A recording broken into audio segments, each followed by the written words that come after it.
PYQs the living word के, but I think जो पहला क्वेश्चन है ये लिविंग वर्ड का नहीं है, ये क्वेश्चन है बायोमॉलिक्यूल्स का, तो इसको छोड़ना नहीं है। चलिए साथ में ही कर लेते हैं इसको, क्योंकि हम लोग जब बायोमॉलिक्यूल्स करेंगे तब ये क्वेश्चंस करेंगे।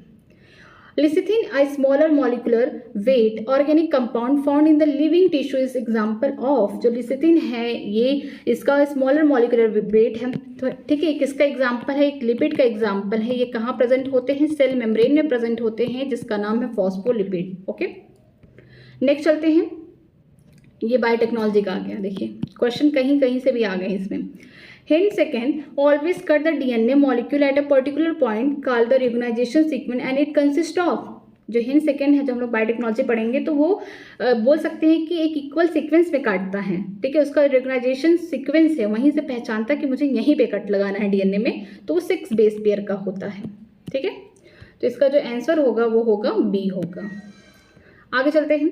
The capacity to generate a whole plant from any cell of the plant is called, जो पूरी प्लांट की बॉडी बनानी है एक छोटे से सेल से, तो उस प्रोसेस को हम क्या बोलते हैं, उसको बोलते हैं टोटिपोटेंसी बोलते हैं या फिर माइक्रो प्रोपागेशन बोलते हैं। तो यहाँ पे दिया गया है कि capacity to generate a whole plant from any cell of the plant is called, अगर एक सेल से बना रहे हैं तो इसको टोटिपोटेंसी बोलते हैं, लेकिन अगर लार्ज स्केल पे बना रहे हैं इसे माइक्रो प्रोपागेशन बोलेंगे, ठीक है।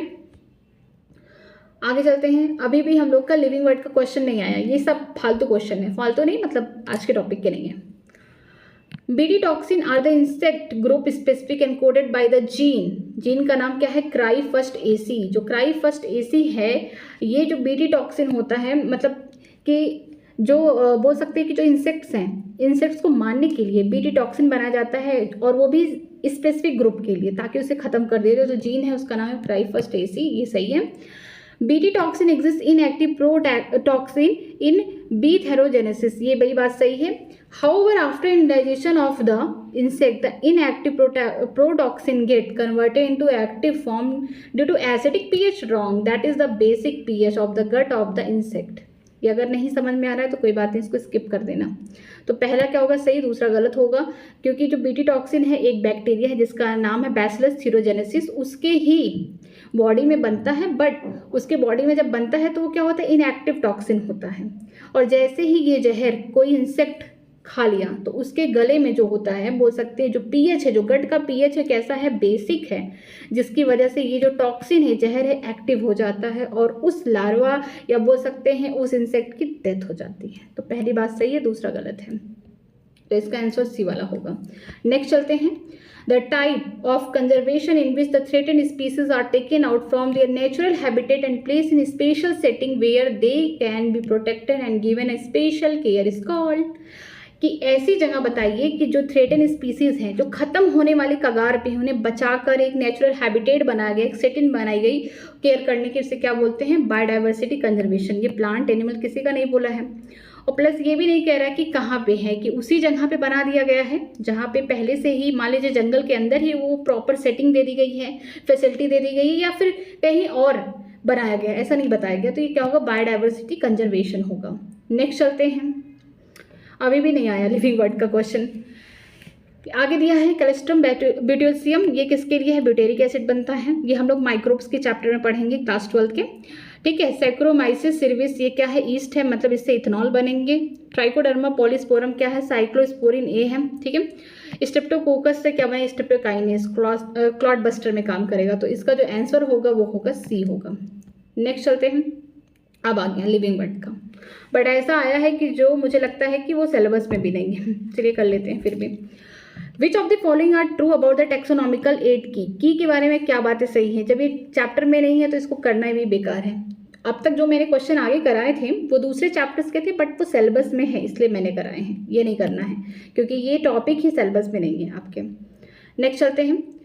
विच of the following against the rule of ICBN, ठीक है। ICBN का फुल फॉर्म पहले जानिए, international code for botanical nomenclature, ठीक है। प्लांट्स के लिए नामकरण करने वाली जो बोल सकते हैं जिनके रूल चलते हैं ICBN के चलते हैं, लेकिन बोला गया है कि कौन सी ऐसी बातें हैं जो ICBN रूल के खिलाफ हैं।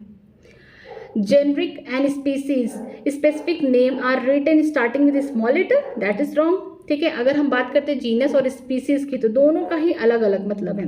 जीनस का जो पहला लेटर है वो कैपिटल होगा, बाकी स्मॉल होंगे, लेकिन स्पीसीज का जितने भी लेटर होंगे सब क्या होंगे, स्मॉल होंगे। तो पहली ही बात गलत हो गई। Hand written scientific name should be underline. अगर हाथों से लिख रहे हैं तो आप सेपरेटली अंडरलाइन करेंगे, यहाँ पे सेपरेटली भी लिखना चाहिए था, तब भी सही है। Every species should have a generic name and species epithet. सारे स्पीसीज के पास क्या खुद का अपना जेनरिक नेम होता है, स्पीसीज एपिथेट? हाँ, क्योंकि जो नामकरण होता है किसके थ्रू किया गया है, बाइनोमियल नोमेनक्लेचर के द्वारा किया गया है। तो बाइनोमियल नोमेनक्लेचर में क्या होता है कि पहला जो वर्ड होगा वो किसको रिप्रेजेंट करता है, जीनस को करता है, दूसरा स्पीसीज को करता है। Scientific name are Latin and should be italicised. ठीक है, जो साइंटिफिक नेम होते हैं वो लैटिन होते हैं, लिखे जाते हैं इटैलिस्ट में। तो इसका पहला जो आंसर होगा ए होगा, क्योंकि ये जो है खिलाफ है किसके, आईसीएमआर के। नेक्स्ट चलते हैं, select the correctly written scientific name of mango which was the first describe by Carolus Linnaeus. देखिए इस बार क्या बोला है कि मैंगो का सही नाम लिखिए, जो भी उसका बायोलॉजिकल नेम है, लेकिन इसने डिस्क्राइब किया है कैरोलस लिनियस। मिस इस बार आपको ऑथर का भी नाम लिखना है, ठीक है। तो कैसे लिखते थे, हमको पता है मैंगो का नाम क्या है, मैंगनीफेरा इंडिका। मैंगनीफेरा किसको इंडिकेट करेगा, जो मैंगो का जो मैंगनीफेरा है वो किसको इंडिकेट कर रहा है, ये कर रहा है जीनस को, ठीक है। तो एम क्या होगा, कैपिटल। अगर हम बात करते हैं इंडिका, ये पूरा क्या होगा, स्मॉल होगा, ये स्पीसीज को कर रहा है, लेकिन कैरोलस लिनियस कर रहे हैं तो लास्ट में एप्रिसिएटेड फॉर्म में आपको लिन लिख देना है, ठीक है, स्पीसीज के बाद। तो यही करेक्ट होगा। तो इसमें जो बी वाला होगा वो करेक्ट होगा, क्योंकि आपको एप्रिसिएट फॉर्म में लिखना है, लिन लिखना है। एनसीईआरटी में भी दिया गया है और आपको इसी फॉर्म में लिखना है।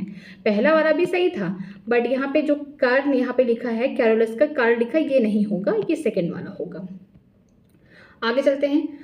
The contrasting characteristic generally in a pair used for the identification of the animals in a taxonomical key are refers to as, इसे बोलते हैं कपलेट, बट ये सिलेबस में नहीं है।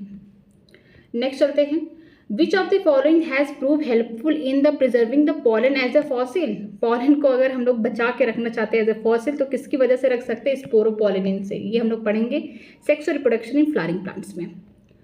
आगे चलते हैं, the label of the herbarium seed should not carry information of. जब हम लोग लेबल कराते हैं हर्बेरियम सीड पे प्लांट को, जब हम लोग ट्राई करके चिपकाते हैं तो कौन सी ऐसी इन्फॉर्मेशन वहाँ नहीं लिखेंगे, डेट ऑफ कलेक्शन लिखेंगे, नेम ऑफ कलेक्शन लिखेंगे, लोकल नेम लिखेंगे, बोटेनिकल नेम लिखेंगे, बट हाइट ऑफ प्लांट नहीं लिखेंगे। तो डी वाला होगा, बट सिलेबस में नहीं है, फिर भी कर लेना। एनटीए वाले का क्या मन कि कुछ भी दे दे। चलिए, match the following with column 1 with second. यहाँ पे हाउस फ्लाई का नाम लिखना है आपको, ठीक है, क्या क्या उसकी फैमिली, ऑर्डर, क्लास, जो भी है, फाइलम किससे बिलोंग करता है उससे। जैसे फैमिली है हाउस फ्लाई की, फैमिली कौन होंगे, मस्कर्डी होगी, ऑर्डर डिप्थेरा, क्लास इंसेक्टा, और फाइलम कौन होंगे, ऑर्थोपोडा होगा, और किंगडम एनिमल होगा, ठीक है। तो इसका करेक्ट आंसर ए होगा। आगे चलते हैं, आगे दिया गया है, study the 4 statement A to D given below and select the 2 correct out of them. 2 बातें सही लिखी गई हैं, 2 गलत हैं, ठीक है। ये जो इसमें जो क्वेश्चन है ना, ये बायोलॉजिकल क्लासिफिकेशन और लिविंग वर्ड को मिला के बनाया गया, जो स्टेटमेंट वाइज क्वेश्चन है ये, इसमें दोनों ही चैप्टर को स्टेटमेंट लेकर फिर यहाँ पे बनाया गया है। देखिए, definition of biological species was given by Ernst Mayr, ये बात तो सही है, हमने पढ़ा था पहले ही साइंटिस्ट के बारे में। Photo period does not affect the reproduction in plant, गलत करता है। जो फोटो पीरियड है वो सीजनल, प्लांट हो या एनिमल हो, दोनों को अफेक्ट करता है। तो इसका मतलब सेकंड गलत है, फर्स्ट सही है। Binomial nomenclature system was given bye RS. Whittaker, wrong. RS. Whittaker नहीं, कैरोलस लिनियस ने दिया था। मैंने सोचा आर.एस. व्हिटेकर इसका मतलब बायोलॉजिकल क्लासिफिकेशन का क्वेश्चन है, लेकिन ऐसा नहीं है। ये किसने दिया था, कैरोलस लिनियस, तो मतलब ये भी गलत हो गया। इन unicellular organism reproduction is synonymous with the growth, ये बात तो सही है, तो इसमें आपको सही बताना था। तो फर्स्ट और डी वाला दोनों ही सही है, तो ए और डी मतलब कि ऑप्शन सी वाला करेक्ट होगा। एक एक स्टेटमेंट को पढ़ के फिर आंसर देना है आपको। नेक्स्ट चलते हैं, nomenclature is govern by certain universal rule, ठीक है। Which one of the following is the contrary the rule of nomenclature. Nomenclature में कौन सी ऐसी बातें हैं जो कि बहुत ज़्यादा अगेंस्ट है, ठीक है। देखिए, the name are written in Latin, ठीक है, कहाँ का है, लैटिन शब्द से लिया गया है, लेकिन लिखते किस में है, इटैलिश में लिखते, ये बात तो सही है। When written by hand, the name are underlined, ठीक है, सेपरेटली अंडरलाइन करना है। Biological name can be written in any language, that is wrong. किसी लैंग्वेज में क्यों लिखेंगे आप, ये तो रॉन्ग हो गया। The first word of the biological name represent the genus name and the second is the specific epithet. ये बात तो सही लिखी गई है, ठीक है। तो सी वाला क्या होगा, गलत होगा। आपको जब भी लिखना होगा आप किस में लिखेंगे, उसको लैटिन लैंग्वेज का है बट उसको हम लोग इटैलिक्स में लिखेंगे, या फिर अगर हैंड रिटन कर रहे हैं तो सेपरेटली अंडरलाइन करेंगे जीनस और स्पीसीज के नीचे। विच of the following is not correct statement, इनमें से कौन सी बातें करेक्ट नहीं है। अब देखिए ये जो चारों ऑप्शन है ना, मुझे लग रहा है सिलेबस में नहीं है, बट कर लेते हैं। Museum has collection of photograph of plant and animal. क्या आपने आज तक म्यूजियम में विजिट किया तो आपको फोटोग्राफ्स मिले हैं प्लांट एनिमल के? दैट इज रॉन्ग, यही सही आंसर होगा। Key is the taxonomic aid for identification of the specimen. ये बात तो सही है कि जो की है ये टेक्सोनॉमिकल टूल दे रहा है ताकि हम स्पेसिमेन को आइडेंटिफाई कर सकें। Herbarium house dry pressed preserve plant specimen. ये बात भी सही है कि हम लोग जब हर्बेरियम फाइल को खोलते हैं तो उसमें देखते हैं कि जो भी प्लांट्स है उसको ड्राई करके उस स्पेसिमेन को चिपकाया गया, उसके बारे में सारी डिटेल्स दी गई हैं। Botanical garden have collection of living plant for the reference. ये बात भी सही है कि जो बोटेनिकल गार्डन है वहाँ पे जिंदा पेड़ पौधे रहते हैं, तो पहला आंसर होगा इसमें, ठीक है। आगे चलते हैं। The common characteristic between tomato and potato will be maximum at the level of the year. जो सबसे कॉमन कैरेक्टरिस्टिक, बहुत ज़्यादा कैरेक्टरिस्टिक मिलते जुलते हैं, मैक्सिमम कैरेक्टरिस्टिक मिल रहे हैं टमाटर और आलू के, कहाँ मिलते हैं? फैमिली में मिलते हैं। फैमिली का नाम क्या है? सोलोनेसी, ठीक है। आगे चलते हैं। Which one of the following organism is scientifically correctly printed according to the international rule of nomenclature and correctly described? कौन सी बातें ऐसी साइंटिफिकली नेम सही है और उसको करेक्ट डिफाइन किया गया है? जैसे कि देखते हैं हाउस फ्लाई का नाम, जिसका नाम है Musca domestica. The common house lizard, wrong, ये लिजर्ड नहीं है, हाउस फ्लाई है और ये इंसेक्ट है, not a reptile. Plasmodium falciparum, ठीक है, एक प्रोटोजोन है जो हम लोग बायोलॉजिकल क्लासिफिकेशन में पढ़ेंगे। A protozoan pathogen causing the most serious type of malaria. एक ऐसा प्रोटोजोन है जो क्या करता है? मलेरिया कॉज करता है। ये तो पूरा सही दिया इसके बारे में। जो फेरिस टिग्रिस है, टाइगर की बात करते हैं, वेल प्रोटेक्टेड इन गिर फॉरेस्ट, नहीं, यहाँ पे तो लायंस होते हैं, ठीक है, ये रॉन्ग हो गया। E coli full name Entamoeba coli, wrong, ये गलत है। इशीजिया कोलाई नाम है and commonly occur in bacterium is human intestine. ये तो बात सही, इंटेस्टाइन में होता है बट इसका नाम गलत दिया है, तो इसमें जो करेक्ट आंसर होगा बी होगा कि नाम भी सही दिया और उसके बारे में करेक्टली डिस्क्राइब भी किया गया है। आगे चलते हैं। विच of the following animal is correctly match with its particular taxonomic category. कौन से ऐसे एनिमल हैं जो उनके टेक्सोनॉमिक कैटेगरी से करेक्टली मैच किए गए हैं? टाइगर टिग्रिस स्पीसीज हैं, ये बात तो सही है, और अगर जीनस होता तो पैंथरा होता, ठीक है। अगर हम बात करते हैं कटल फिश मस्का, क्लास थोड़ी ना है मस्का, दैट इज द फाइलम, ठीक है, ये फाइलम है और गलत भी है। ह्यूमन की बात करते हैं प्राइमेटा, फैमिली नहीं है, ऑर्डर है ये। हाउस फ्लाई की बात करते हैं, मस्का इज नॉट ऑर्डर, ये क्या है? इसका जीनस है, तो इसका जो करेक्ट आंसर होगा कौन सा होगा? फर्स्ट होगा। नेक्स्ट चलते हैं। Which one of the following except is an exclusive characteristic of the living thing. कौन सी ऐसी कैरेक्टरिस्टिक है जो कि लिविंग थिंग्स को बता रही है? Isolated metabolic reaction occur in vitro, ये तो बात सही है but it's not correctly defined. Exclusive characteristic पूछा है, ठीक है। Increase in mass from inside only, नहीं, ये बात भी सही नहीं है लिविंग थिंग के लिए, क्योंकि ग्रोथ को डिफाइन करा और वनली नहीं लगेगा, इंक्रीज इन नंबर भी होगा। Twin characteristic of the growth, increase in number, increase in mass. Perception of the event happening in the environment and there memory, ये बात सही है कि एक ऐसी कैरेक्टरिस्टिक है जो लिविंग सिस्टम को बताती है कि जैसे ही उसके सराउंडिंग, उसके इन्वायरमेंट में चेंज होगा तुरंत से ही ऑर्गेनिज्म क्या करेगा? रिस्पॉन्स शो करना स्टार्ट कर देगा, ठीक है, उसके पास मेमोरी भी है।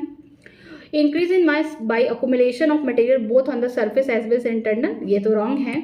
अगर ये बात ये लिविंग सिस्टम की नहीं है, ये बात है नॉन लिविंग की, और वो भी जो मटेरियल अकोमुलेट होते हैं वो सरफेस पे होते, अंदर नहीं होते, तो इसका जो करेक्ट आंसर होगा वो सी होगा। नेक्स्ट चलते हैं। ICBN स्टैंड फॉर, इसका फुल फॉर्म पूछा है। अब इंडियन कोई मत लगा देना, नॉट इंडियन, ठीक है। International code for botanical nomenclature, अगर फॉर नहीं है ऑफ दिया तो ये भी सही है, तो इसका आंसर ए होगा। अगर मैं पूछ दूँ ICZN, ठीक है, ICZN का बताइए, ICZN में क्या होगा? International code of geological nomenclature. ये प्लांट्स के लिए था, ये एनिमल्स के लिए था, ठीक है, इसको याद रखेगा। आगे चलते हैं। The living organism can be unexceptionally distinguished from the non-living thing on the basis of their ability for, ठीक है। अगर हम लिविंग ऑर्गेनिज्म को नॉन लिविंग ऑर्गेनिज्म से अलग कर रहे हैं विदाउट एनी एक्सेप्शन, तो कौन सी चीज़ होगी? Interaction with environment and progressive evolution, ये तो बात पूरी सही है, क्योंकि जो भी लिविंग ऑर्गेनिज्म होगा, चाहे प्रोकैरियोट्स, सिंपल प्रोकैरियोट, चाहे बैक्टीरिया से लेके मोस्ट कॉम्प्लेक्स यूकैरियोट तक जा रहे हैं, हाथी तक जा रहे हैं, दोनों ही अपने इन्वायरमेंट में जो भी स्टिमुलस होंगे उसका रिस्पॉन्स करेंगे, ठीक है, अपने सराउंडिंग के अकॉर्डिंग अपने आप को अडॉप्ट करेंगे, ठीक है। रिप्रोडक्शन की बात करते हैं तो जितने भी लिविंग ऑर्गेनिज्म हैं, क्या सारे रिप्रोडक्शन करते हैं? नहीं। जैसे म्यूल्स था, स्टेराइल वर्कर भी हो गया, इनफर्टाइल ह्यूमन कपल हो गया, वो कहाँ रिप्रोडक्शन कर पा रहे हैं? लिविंग तो है ना। ग्रोथ और मूवमेंट की बात करते हैं तो ग्रोथ जो है नॉन लिविंग ऑब्जेक्ट भी कर रहा है। ग्रोथ का दो ही क्राइटेरिया है। पहला ट्विन कैरेक्टरिस्टिक क्या है? Increase in mass, increase in number. अगर हम लिविंग की बात करते हैं तो इंक्रीज इन नंबर हो ही रहा है, मास भी बढ़ता है, अंदर से इंटरनल ग्रोथ होता है। लेकिन अगर हम नॉन लिविंग की बात करते हैं तो जो मास होगा बाहर से भी इंक्रीज हो जाएगा, ढेर सारे एक्युमुलेशन हो जाएंगे मटेरियल्स के, डस्ट आ गया, प्लांट पौधे ग्रो कर गए, ठीक है, माउंटेन के ऊपर, तो क्या हो रहा है? बाहर से भी उसका मास बढ़ रहा है। तो ये क्राइटेरिया नहीं है। रिस्पॉन्सिव टू टच करने से क्या लिविंग नॉन लिविंग पता कर सकते हैं? बिल्कुल नहीं। तो इसका पहला ही आंसर होगा, ठीक है। आगे चलते हैं। One of the most important feature of botanical garden is that, botanical garden का मोस्ट इंपॉर्टेंट फीचर क्या है? इसका आप देख लीजिए, इसका आंसर क्या है? ये एग्जीक्यूटिव कंजर्वेशन है। जो भी हम लोग जूलॉजिकल पार्क, बोटेनिकल गार्डन में जब भी हम बाहर विजिट करने जाते हैं, ठीक है, तो वो हम क्या करते हैं कि वो जो प्लांट है, वो जो एनिमल है, जो जिनको खतरा है, जो अब खत्म होने वाले हैं इस दुनिया से, उन्हीं स्पीसीज को लाकर बोटेनिकल गार्डन में प्लांट्स को लगाए जाते हैं और उन्हीं एनिमल्स को लाकर बचाया जाता है। कहाँ? जूलॉजिकल पार्क में। तो इसको हम क्या बोलते हैं? इन सीटू कंजर्वेशन, मतलब कि इनकी जो हैबिटेट थी, नेचुरल हैबिटेट से लाकर दूसरी जगह रखा गया है, ठीक है। अगर उसी जगह रखा जाए तो उसे इन सीटू बोलते हैं। तो इसका आंसर कौन सा होगा? थर्ड होगा। आगे चलते हैं। Species are consider as, species को क्या कंसीडर करते हैं? The real basic unit of classification करते हैं, ठीक है। लोवेस्ट यूनिट ऑफ क्लासिफिकेशन नहीं करते, याद रखिएगा, real basic unit of classification करते हैं, या फिर हम बोल सकते हैं लोवेस्ट कैटेगरी या टेक्सोनॉमिक कैटेगरी बोल सकते हैं, ठीक है। आगे चलते हैं। बायोसिस्टेमेटिक एम एट, इसका काम क्या है? बायोसिस्टेमेटिक में हमने क्या पढ़ा? सिस्टेमेटिक में ढेर सारे टेक्सोनॉमी, बाद में जो एरिया है बढ़ गया, आइडेंटिफिकेशन, नॉमेनक्लेचर, क्लासिफिकेशन से बढ़ गया। और इसकी सबसे खास बात ये थी कि हम बायोसिस्टेमेटिक में ये पढ़ते थे कि एक ऑर्गेनिज्म से दूसरे ऑर्गेनिज्म के बीच में रिलेशनशिप क्या है, ठीक है। तो हम रिलेशनशिप को भी पढ़ते थे, तो ये इंपॉर्टेंट है। The classification of organism based on their evolutionary history and stabilize their phylogeny on the totality of the various parameter from all the field of study, ठीक है। ये पूरी तरीके से आप टोटली इनके जितने भी पैरामीटर है, जितने भी फील्ड में है, क्या रिलेशनशिप है, आप किस में पढ़ सकते हैं? बायोसिस्टेमेटिक में पढ़ सकते हैं, इस ब्रांच में पढ़ सकते हैं। तो इसका सही आंसर सी है। नेक्स्ट चलते हैं। Which of the following is less general in the character as compared to the genus? हमको इसमें देखना है कि किसके पास जीनस से भी कम लेस जनरल कैरेक्टर है, ठीक है। अगर हम बात करते हैं स्पीसीज से कहाँ जा रहे हैं? किंगडम की तरफ जा रहे हैं। तो यहाँ पे ऊपर की तरफ जा रहे हैं, मैं छोटे से बड़े की तरफ जा रहे हैं। छोटे से बड़े का मतलब छोटे टेक्सोनॉमिक कैटेगरी से हम लोग जा रहे हैं हायर टेक्सोनॉमिक कैटेगरी की तरफ। तो यहाँ पे जो सिमिलर कैरेक्टर होंगे या फिर बोल सकते हैं कॉमन कैरेक्टर जो होंगे घटेंगे, लेकिन जो जनरल कैरेक्टर होंगे वो क्या होंगे? बढ़ेंगे। जनरल कैरेक्टर क्या होंगे? जनरली जो हम बाहर से देख सकते हैं वो क्या होंगे? इंक्रीज होंगे। तो पूछ रहा है कि जो जीनस है उससे भी कम जनरल कैरेक्टर किसके पास होगा? ऐसा हम जानते हैं कि स्पीसीज के ऊपर जो हायर कैटेगरी कौन है? जीनस ही आता है।